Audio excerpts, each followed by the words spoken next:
Ma'am, ఇప్పుడు రంజాన్ కదా, pregnant women fasting చేయొచ్చా? మంచి క్వశ్చన్ అడిగావురా. హాయ్. ఇది రంజాన్ సీజన్, అంటే ముస్లిమ్స్కి చాలా ఇంపార్టెంట్ సీజన్ అనమాట. సో ఈ సీజన్లో ఎక్కువగా ప్రెగ్నెంట్ విమెన్ ఒక ఇంపార్టెంట్ క్వశ్చన్తో వస్తూ ఉంటారు. అంటే మ్యామ్, మేము ఫాస్టింగ్ చేయొచ్చా, చేస్తే ఏమైనా ఎఫెక్ట్ ఉంటుందా ప్రెగ్నెన్సీ మీద, బేబీ మీద అనేసి. డెఫినెట్లీ ఫాస్టింగ్లో ప్రెగ్నెన్సీ మీద ఎఫెక్ట్ ఉంటుంది.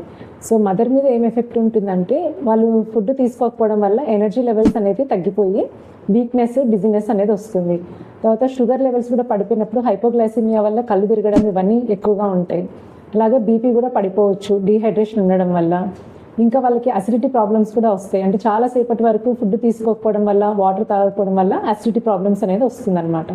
ప్లస్ వాటర్ సరిగ్గా తీసుకోకపోవడం వల్ల యూరిన్ ఇన్ఫెక్షన్ అనేది చాలా ఫ్రీక్వెంట్గా వస్తుంది. అలాగే బేబీ మీద కూడా ఎఫెక్ట్స్ ఉంటాయి.